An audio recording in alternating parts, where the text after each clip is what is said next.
بس مسئلہ یہ ہے ہم قرآن اور حدیث کو مانتے ہیں، لیکن قرآن اور حدیث کی تشریح پیٹ والی یا حضور کے شاگردوں والی، فائنل ہو جائے گی بات۔ صحابہ کرام سے امام ابو حنیفہ نے پڑھا، سمجھا، سنا اور لکھ کے امت کو دیا۔ آپ کہیں گے صحابہ نے لکھا کیوں نہیں؟ وہی لکھ کے دے دیتے۔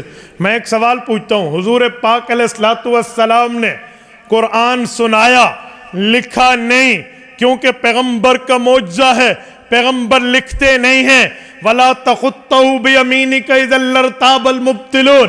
پیغمبر علیہ السلام کے شاگردوں نے اپنے استاذ پیغمبر پہ اترنے والے قرآن کو لکھا، استاذ کے کام کو مکمل کیا۔ حضور کے صحابہ نے اپنے استاذ حضور پاک کے کام کا حق ادا کیا۔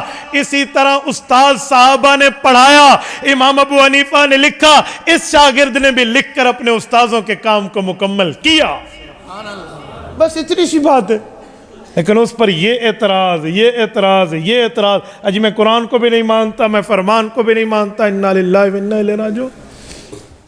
تبارك الذي نزل الفرقان على عبده ليكون للعالمين نذيرا